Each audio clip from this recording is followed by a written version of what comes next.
Halo Mams, di video ini aku mau sharing cara dan step-step aku dalam menstimulasi Abang Saka berjalan. Abang Saka sendiri udah bisa melangkah kecil di umur-umur 10 bulan akhir.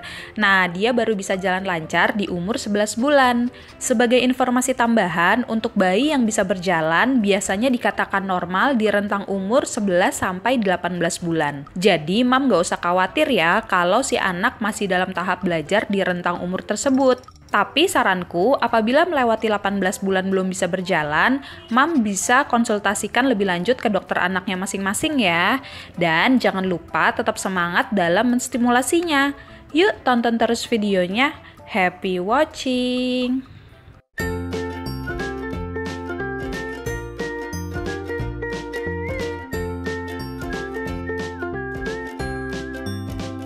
Untuk memberikan stimulasi lebih lanjut agar anak bisa berjalan, sebelumnya pastiin dulu kalau si anak udah bisa duduk tegak sendiri ya Mam, karena tandanya motorik kasarnya seperti otot leher, bahu, perut, punggung, dan pinggang si anak udah kuat dan dia bisa menahan maupun menyeimbangkan badannya sendiri. Tips yang pertama yaitu stimulasi merangkak.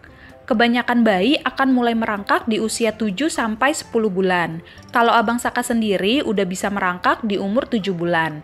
Tapi stimulasi merangkak ini udah aku lakuin sejak dia umur 6 bulan setelah duduknya udah bisa tegak sendiri. Stimulasi pertama yang aku berikan waktu ngajarin Abang Saka merangkak yaitu menaruhnya di bawah lantai dengan posisi tummy time beralaskan playmate-nya dia. Kemudian aku kasih mainan-mainan favorit dia atau bisa juga sambil diajak bermain. Walaupun dia belum bisa mengangkat badannya sendiri menggunakan dengkul kaki dan tangannya, tapi stimulasi ini akan melatih dia untuk bergeser dari satu tempat ke tempat lain. Cara masing-masing bayi untuk berpindah tempat bisa berbeda ya Mam. Bisa dilihat di video ini latihannya Abang Saka diawali dengan bergerak mundur dulu. Waktu itu dia belum bisa bergerak maju, tapi nggak apa-apa, namanya juga proses belajar. Ini aku lakuin 2 kali setiap hari, di mana satu sesinya bisa diawali dulu selama 5 menit, kemudian bisa ditingkatkan durasinya kalau mereka terlihat sudah nyaman dengan stimulasi tummy time ini. Nantinya, ketika kekuatan tangan, kaki, punggung, dan kontrol kepala semakin kuat, lama-kelamaan mereka akan belajar untuk menahan berat tubuhnya dengan dengkul kaki dan tangan, walaupun belum bisa bergerak maju. Hasilnya seperti ini. Ini waktu dia umurnya masih 6 bulanan. Aku nyebutnya onggok-onggok. Jadi posturnya dia udah seperti merangkak, tapi dia belum bisa untuk bergerak maju atau mundur. Stimulasi kedua, Mam bisa sering memperlihatkan atau kasih contoh merangkak di depan anaknya sambil bermain. Nah, nantinya mereka akan meniru dan bergerak dengan menggunakan kaki dan tangan bergantian sambil mengangkat kepalanya untuk melihat sekeliling atau sambil mengejar Mam atau mainannya. Stimulasi ketiga, untuk merangkak, Mam bisa menopang badannya dalam keadaan merangkak. Jadi nantinya lama-kelamaan mereka akan menahan badannya menggunakan tangan maupun dengkul kakinya. Walaupun beberapa bayi mungkin ada yang langsung berjalan dengan melewati fase merangkak ini, tapi sebenarnya fase merangkak ini sangat penting supaya mereka kuat panggulnya, kakinya, dan lengannya untuk persiapan berdiri, jalan, ataupun jatuh nantinya. Tips yang kedua yaitu mengajarkannya untuk berdiri sambil merambat di benda yang tidak bergerak. Stimulasi ini sejalan saat Abang Saka udah bisa posisi onggok-onggok tadi. Walaupun Abang Saka belum bisa merangkak dengan benar, namun dia udah mulai belajar untuk merambat. Di umur-umur tersebut, mereka itu keingintahuannya lagi tinggi banget. Bergerak dan mengeksplorasi lingkungannya akan memungkinkan bayi mengembangkan koordinasi dan keseimbangan. Saran dari aku, jangan batasi mereka untuk megang-megang barang yang ada di rumah ya Mam. Jangan sedikit-sedikit megang ini nggak boleh, pegang itu nggak boleh. Terutama buat Mam nih yang tinggal sama orang tuanya atau mertuanya. Biarin aja mereka bereksplorasi dengan sekitarnya. Dan tentunya sambil diawasi ya. Jika ada barang seperti pecah belah, kabel, dan barang-barang lainnya yang berbahaya, sebaiknya dijauhkan dari mereka. Ini contoh Abang Saka merambat sendiri di kursi. Waktu itu aku mancing dengan mainan favoritnya dia. Nah, dari situ ada keinginan dia untuk mengambil mainannya sambil berdiri dengan menggerakkan kakinya. Kalau yang ini contoh dia belajar berdiri dengan merambat ke tembok. Jadi terus aja berikan stimulasi agar mereka bisa belajar berdiri dengan berpegangan ke kita atau benda-benda lain yang kokoh di rumah. Tips ketiga dari aku yaitu stimulasi untuk membiasakan menapakkan kakinya.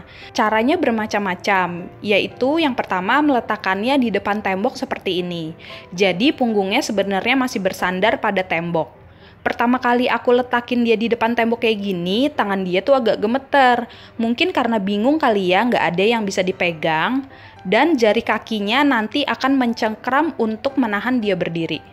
Dengan cara ini mereka akan terbiasa berdiri dengan menapakkan kaki mereka.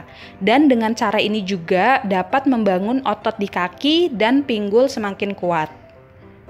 Cara kedua versi aku untuk melatih kakinya Abang Saka menapak yaitu dengan menggunakan Jampero. Karena harganya cukup mahal, jadi aku waktu itu cukup menyewa Jampero seperti ini selama 1 bulan. Waktu itu aku menyewa di Instagramnya Al's Baby Ren. Selain banyak mainannya yang bikin menarik, Jampero ini merangsang dia untuk lompat-lompat dengan aman dan menyenangkan. Nah, kalau capek, dia bisa duduk menyender di Jamperonya. Beberapa bayi mungkin ada yang suka banget menghentak-hentakan kakinya seperti ini. Jadi, moms bisa memberikan stimulasi dengan cara dipegangi di kasur seperti ini sambil dia lompat-lompat. Cara ketiga untuk menapakkan kakinya setelah dirasa cukup kuat, moms bisa stimulasi dengan memegang tangannya sambil mereka berdiri, kemudian coba dilepas pelan-pelan seperti ini. Jadi mereka bisa berdiri sendiri walaupun cuma sebentar. Dan selanjutnya terus dibiasakan stimulasi untuk menapakkan kakinya. Tips dari aku yang keempat yaitu mengajarkan untuk bisa melangkah maju. Caranya bisa dengan kita bantu pegang seperti ini. Jadi mereka akan tahu nih bagaimana caranya untuk maju selangkah demi langkah. Atau moms bisa juga bantu dengan benda-benda yang bisa bergerak seperti push walker, kursi, galon, dan barang-barang lainnya. Push walker seperti ini, waktu itu aku juga hanya menyewanya. Tapi kalau menurutku pribadi, push walker ini kalau didorong sama anak yang belum bisa berjalan lancar, hasilnya malah bikin anak jatuh meluncur ke depan. Waktu itu Abang Saka sempat jatuh, kemudian dia udah gak mau ngedorong-dorong push walker ini. Jadi ketika push walkernya didorong sama dia malah narik balik push walkernya. Karena dia tahu mungkin bisa jatuh lagi. Jadi push walker ini gak terlalu kepake sama si Abang Saka. Sebaiknya kalau mam mau menggunakan push walker seperti ini, mam harus ikut menahannya dari depan biar nggak terlalu mendorong ke depan. Menurutku cara yang paling efektif di Abang Saka yaitu dengan menggunakan kursi plastik seperti ini. Karena kursi plastik ini kalau didorong nggak terlalu meluncur ke depan dan mudah banget untuk didorong-dorong buat Abang Saka main. Jadi menurutku pribadi, gunain aja alat-alat sederhana lainnya yang ada di rumah. Tips dari aku yang kelima yaitu sering-sering ajak anak main di playground atau di luar rumah. Dulu sebelum pandemi COVID-19, Abang Saka sering banget aku ajak main di playground. Selain suasananya yang baru, di sana banyak banget mainannya. Jadi bener-bener ngebuat dia semangat ngerangkak dan merambat. Karena alas di playground itu biasanya empuk. Tapi untuk saat ini, tips bermain di playground ini bisa mam skip dulu aja sampai pandemi COVID-19 berakhir ya. Cara kedua yaitu sering-sering ajak latihan belajar jalan di luar rumah tanpa menggunakan alas kaki. Jalan tanpa alas kaki ini tujuannya menguatkan telapak kaki dan jarinya. Nantinya mereka akan mencengkram lantai yang kasar. Ini berfungsi juga untuk membentuk lengkungan supaya nggak flat foot. Tiap pagi atau tiap sore bisa diajak jalan aja napak di luar rumah, di rumput, dan lain-lain tidak memakai alas kaki dengan kita dampingi. Cara ini juga membantu kemampuan sensoriknya untuk merasakan berjalan di atas rumput maupun jalanan. Tips dari aku yang terakhir yaitu melatih anak untuk belajar berjalan sendiri. Kembali lagi memancingnya dengan mainan favorit maupun hal-hal lain yang dia sukain sambil kita ajak bermain. Oke Mam, itu tadi beberapa cara aku dalam menstimulasi Abang Saka untuk bisa berjalan.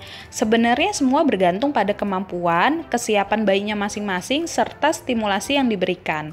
Mungkin ada tipe anak yang lebih berani, ada yang takut, tapi itu semua nggak masalah kalau kita tetap konsisten dalam memberikan stimulasi kepada mereka.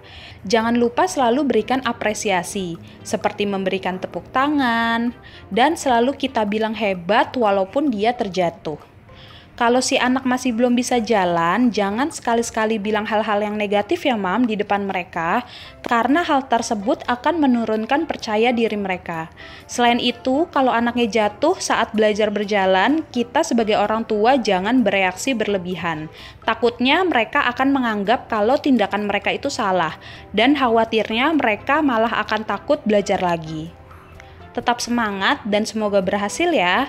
Jangan lupa like, share, komen, dan subscribe. Terima kasih sudah menonton.